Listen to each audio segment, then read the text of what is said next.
Hello, my name is Rachel Goodwin, and I am wishing you a good day from the town of Roskilde in Denmark, where I live.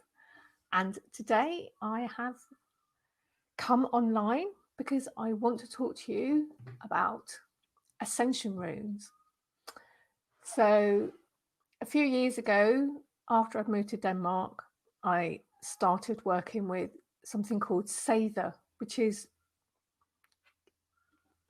it's hard to find the words because we don't really have the words to describe these things, but you could describe it as Nordic shamanism or Northern witchcraft.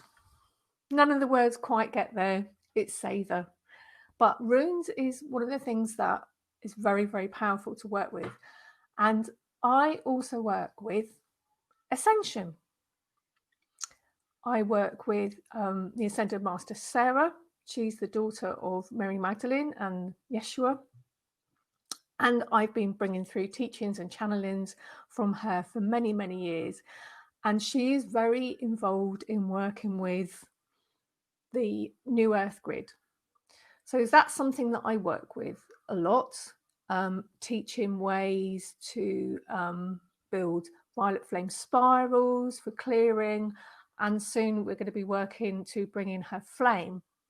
So how does the Sather fit in to all of this and the runes? Well, for me, the runes have given me the last bit, the last piece of the puzzle that I needed, because for many years I've worked with very, very high energies, and the runes are a vast doorway. They're a vast portal of energy, and they go up to the highest of the high, and they go right down into the earth as well. And they're just phenomenally grounding. And so they are absolutely fantastic for working with ascension energies. Also, the way I'm working with the runes, and other people are experiencing this as well, they're coming in on a really high vibration, and it feels different to how they felt to a lot of people before. And I think that's because they are appearing to us now. There's been a lot of bad rap about the runes in the past because of the Nazis used them, and there's been that sort of right-wing element that's caused a lot of darkness around them. But we have to remember that all of these spiritual tools are just that, they're tools. And it's the way we use them that make them kind of fantastic and amazing, or really awful and dark. So that's why I called my page on Facebook Ascension Runes, because I can really feel they've got a job. So there's a shamanic practitioner whose work I really love. There's a few of them, but this guy is called Hank Vesselman, and he's an American, and he lives on Hawaii, and he's an anthropologist. And I've been following his work for a few years, and the books he's written are really, really interesting.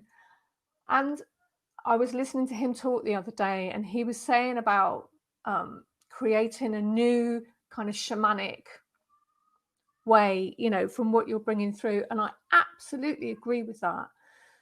The work that I do, I love learning about traditions. I love learning about the past. It's very anchoring. It's very grounding. But then it's really good to work with what is coming through. For me, going back to work with the Elder Futhark, which is the name of the runes that I work with, especially, I have been able to recapture something from my past. And it's a really, really powerful tool.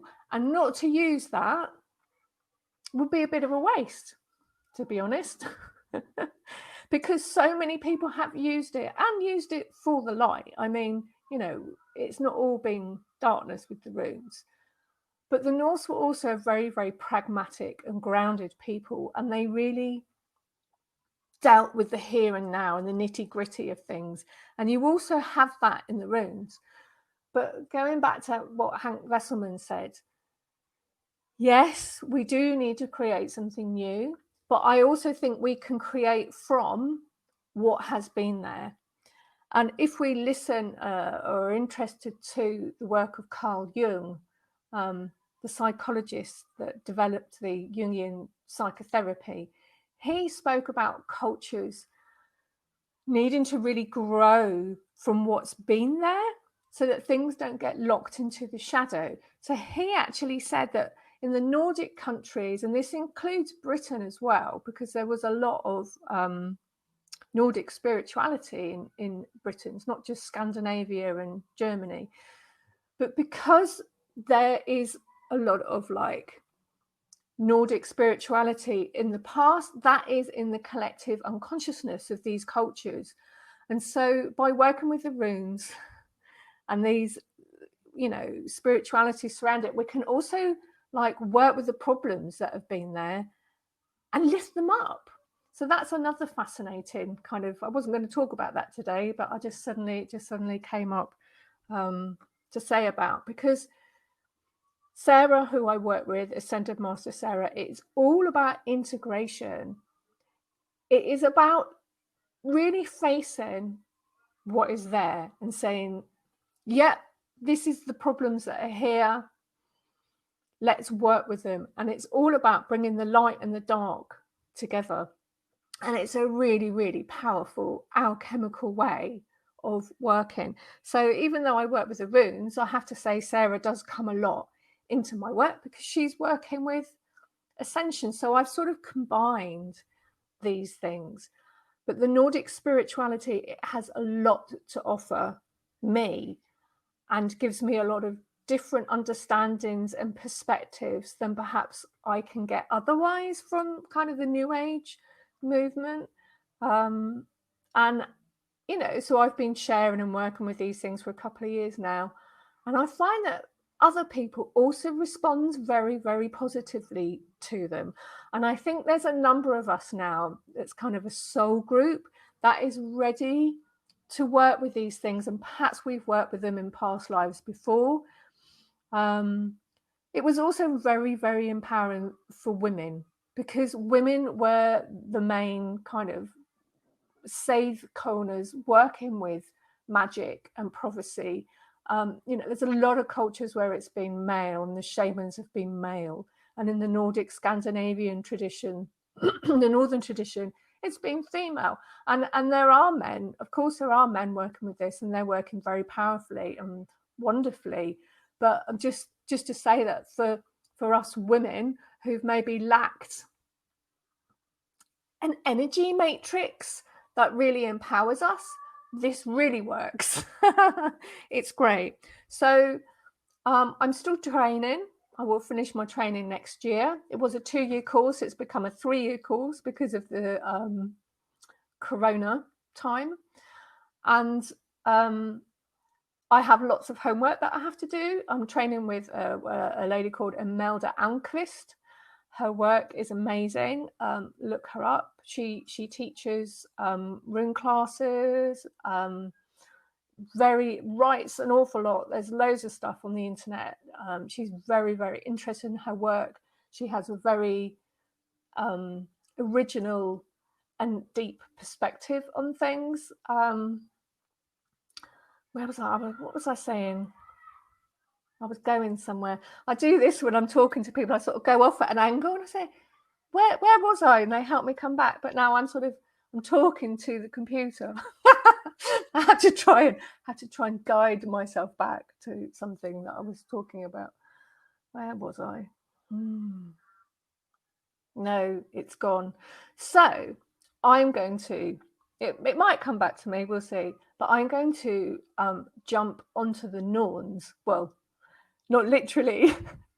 The Norns are the kind of Nordic equivalent of the 3 fates that you find in Greek mythology, and they're sort of spinning. Whereas the Norns are, You can see them as 3 women sitting at the base of Yggdrasil, which is the world tree, and there's 3 roots, and they sit at one of them next to the well of Erdr or Erd. And they are, I mean, this is what I call them, mistresses of the weave. You could call them masters of the weave if you don't want to be, you know, gender specific about it. But they are very, very powerful when it comes to, so if we think of like manifest creation, everything is like on the weave, everything is on the web. So everything that exists is part of this weave and part of this web. And it is a really, really useful way to work with stuff, basically.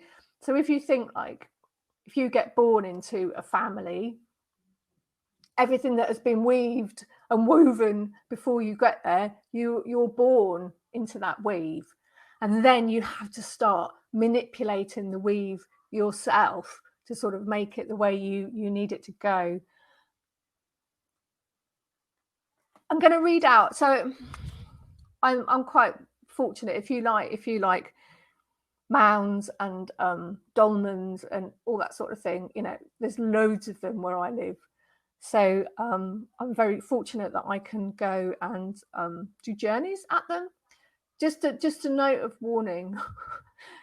If you're a person who would like to know more about this, when you go to these old places, some of them are friendly and some of them aren't. Some of them have like issues, shall we say. So it's very important before you go did something like a journey on a Grauhoi, which is a burial mound.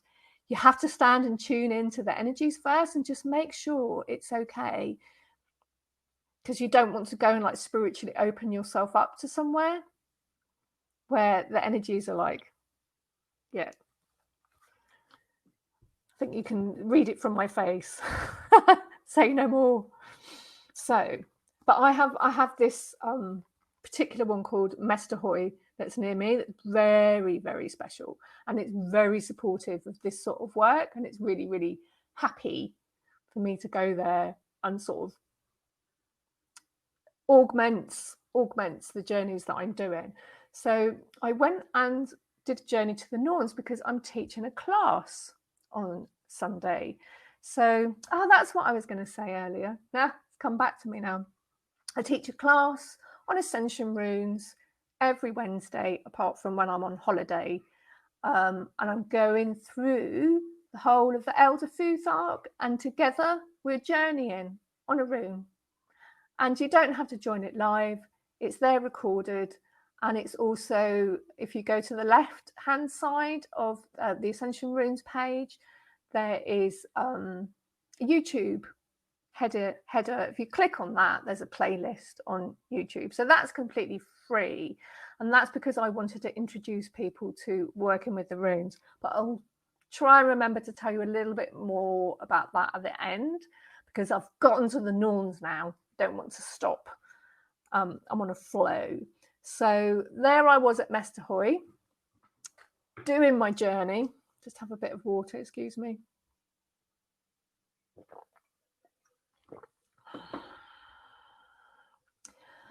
And so the Norns also have a bit of a difficult reputation, shall I say. And so I'm always a little bit like, oh, when I go to meet them. But I have always found them to be very, very friendly. They are tough but fair, shall we say. And they're very objective about things. But their job is to keep the balance on the weave. And so anybody who wants to work with them, who is also a fair and objective person and wants to help with keeping a balance on the weave, they are very willing to work with you. So this is what I got from the journey I did the other day on Mestahoy. So hoy, it means like high, and that's the word, that's the Danish word for like mound. So they said it's very important now to untangle the weave. not just for individuals, but for towns and cities and cultures. And that was really interesting to me, because I was just thinking about each of us having our personal weave, because you can work with the Norns to, like, so there's something in your life, like specifically, because like most of us have areas that work in our lives. And then everyone pretty much has areas that don't. And it's the areas that don't, you can journey, you can work with the Norns, you can learn how to work with the Norns, so that they will show you what you need to do to untangle the weave, basically. And this is what I'm teaching the class about on Sunday. But they said, you know, you can think bigger than that. And for those of us who are working with the earth grid, the collective unconscious, you know, we're not just working on individual healing. This is really useful and necessary, I think. All things that have an energy matrix or thought form are in the weave. We want to help. We have our responsibility of keeping the balance. We need those who will work with us. Okay, so that's interesting. So you could also work with the weave from this technique that I'll be teaching for the energies of a place, or problems in a house, or a business, or, you know, whatever. There's no limit, because everything has a weave. Everything has an energy matrix. We are all weavers. The light codes coming through us are being woven into the web. A new web is being formed, even as the old one is shriveling and dying. Now, so this was really interesting. So, like, from an ascension point of view, when we talk about the new earth grid, there's a new weave coming in and being woven from all these light codes. And then we're not actually on the old grid anymore. And as more and more people move onto that new earth grid, this new weave, the old one is like, you know, it might not seem it at the moment, I don't know, but I don't know how you would look at it, but like the old one, it just sort of goes, because less and less energy is being put into it, and more is coming onto this new weave. And like, if I close my eyes to see it, like energetically, it's so vibrant and the colors are so beautiful on this new weave. The energy is gradually being withdrawn. So that's from the old weave. See if I can read my own writing here. It is us who keep the weave alive. We are the connectors between matter and spirit. Interesting. The animals have their own weave, but the weaves interlay each other and impact each other. Okay. As more of us come onto the new weave for humanity, so it will become the only one in the end. We are the mistresses, masters of the weave, and we have much to teach you. So the stories of the Norns are that they carve runes into Yggdrasil, the world tree, and they do this to send out healing and to keep the balance. So the runes are very, very powerful allies. Also, another root of Yggdrasil, there's the serpent, and he's chewing away at the root and causing the tree to die. So every day, the Norns take well water, spring water, from the well of Urd, and they pour it on the tree. And so that keeps the balance, that keeps everything. So there's life and death, life and death, life and death. Don't have to be an expert in the runes to do this class. In fact, you don't have to know anything about the runes, because it can be your journey. It can be the start of your journey.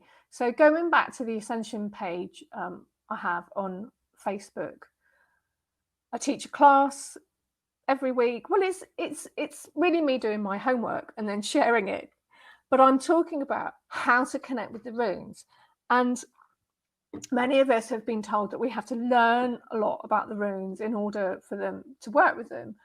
That didn't work for me. I tried reading books. It just went in one ear and fell out the other ear, and I could just never get a grip on it at all. And then when I started working, doing the Saver work, I was taught to journey. with the runes and to build a relationship that way.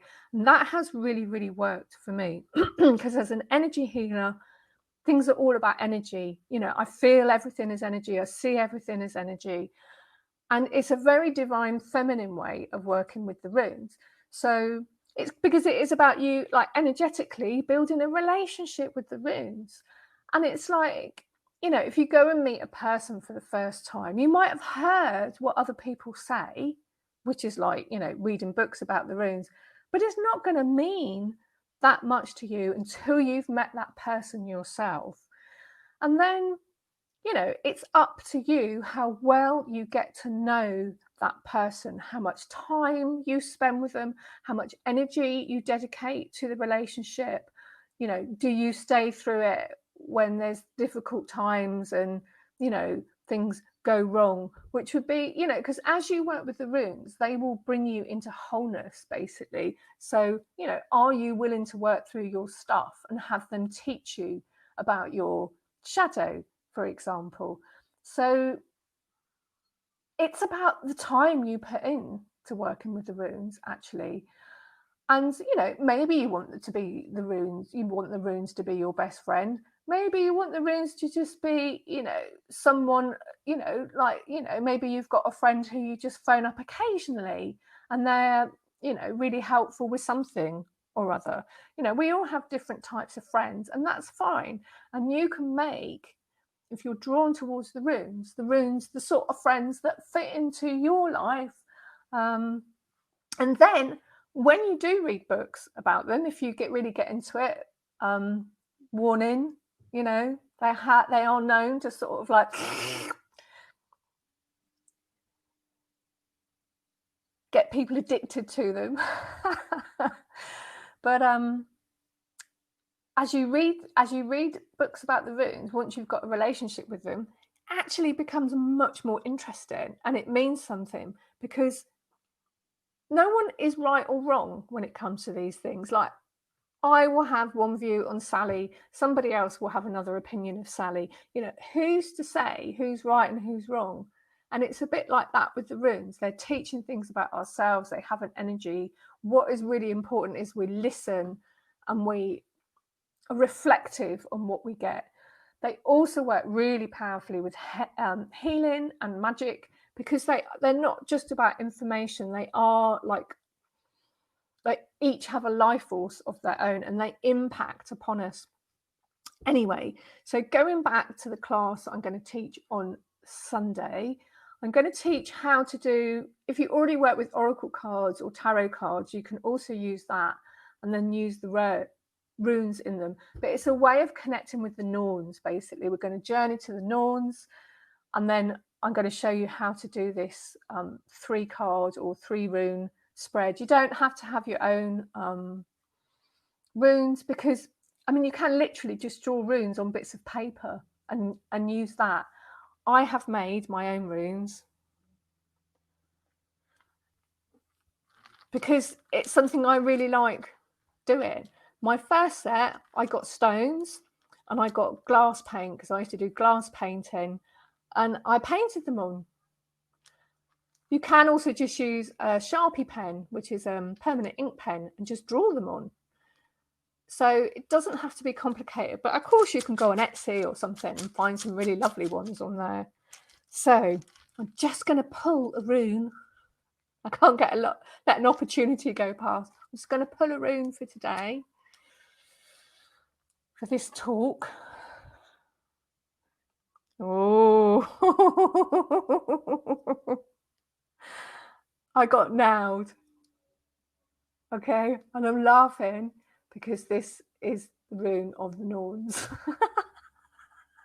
So let me see what the Norns want to say. I'll just tune in for a moment and then I'll tell you what I get.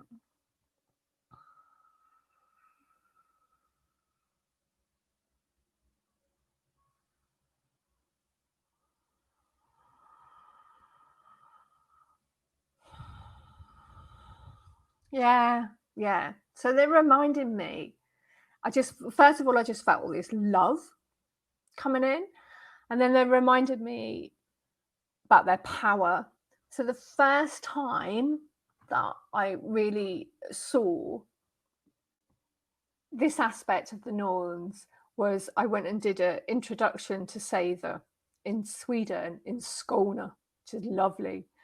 And it's just across the border from Copenhagen. It's not too far, about an hour on the train.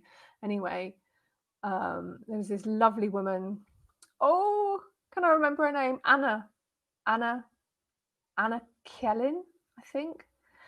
And she ran this intro course, and she organised a high seat ceremony for us to do. And this is something that is based on what's in the old Eddas about how they used to prophesy the Seith Kona, the women, the Seith witches or shamans. And they would make a bit of a platform, they'd put a chair on it, they'd have a staff, which was not really long ones, fairly short ones, but sort of as you sit down, comfortable to like hold in your hand, and then you'd like bang the staff into the ground, and then they knew you were ready then to take a question, and people would walk around in a circle singing. And we did this for each other, and we had questions to ask each other. And so I've been doing readings for people for many years, working with oracle cards and tarot cards. And I really noticed that there was something different going on. And I could feel, because like, you know, as I said, you know, I see everything as energy, and, you know, it's something that's just as real to me as is what I see with my physical eyes. And I could see that the energy of the answers that were coming out from the Norns, they were actually weaving new possibilities. So when you work with the Norns and your intent is pure and you have integrity and all of those things, they will give you possibilities and options that weren't there before, because you've petitioned them and they've gone, oh yeah, there's this person, they're a good person, I think I'm going to help them. And they, do you know what I mean? So that is the amazing power of the Norns. They will open up possibilities that actually you wouldn't have had before that moment. I mean, maybe it's a little bit similar. Alberto Volodo, I worked with his book many, many years ago, and I worked with, it was an exercise book where you worked with like these vision things each chapter, and I took about a year to do it. And in one of them, it was about tracking the highest potential for the future. Maybe it's another way of doing that, I don't know, but it works. It's a really great way to do it. And if you feel drawn to working with the Norns, you know, come and try it out. So I've kept the price low for this because I want as many people to do it as possible. The Ascension Runes journeys that I do, they are free. So you can actually learn about the runes for free. But this is quite special, this class.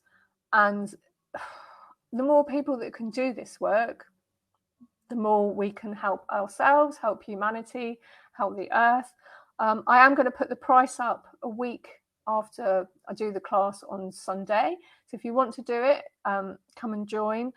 If you go to the Ascension Runes Facebook page, also I will put the link on the YouTube stream. You'll see it at the top of the page. So it's easy to find. You just have to, you do have to set up a Learn It Live account, but I think you can do that with Facebook or whatever. But I think that's it. Let me look at my list. Did I cover everything? Probably went on a bit longer, I meant to. How long has it been? Half an hour. Oh, been meaning to do this talk for ages, just haven't had the time. And yeah, my son finishes school today, little Benji. And then we're off for a while. So it was like one of those like, oh, if I don't do it now, I'm never, you know, you do all these things just before you go on holiday, you leave them right to the last minute. Well, this was my right at the last minute thing. But now it will be on YouTube for posterity. I think this is it. Yeah. So I hope that's been interesting for you. Hope you've had, you know, another perspective coming in there. This is spring water. from Aquila, a spring near Lyra. Oh, it's so magical. So magical. I'm just going to, it sort of really has a save Kona energy. I make all sorts of essences out of Roskilde. There's so many springs here. It's such a magical place around here, but that is for another time. I won't start on that. I'll be here for another hour. All right then. Thanks for listening. Bye.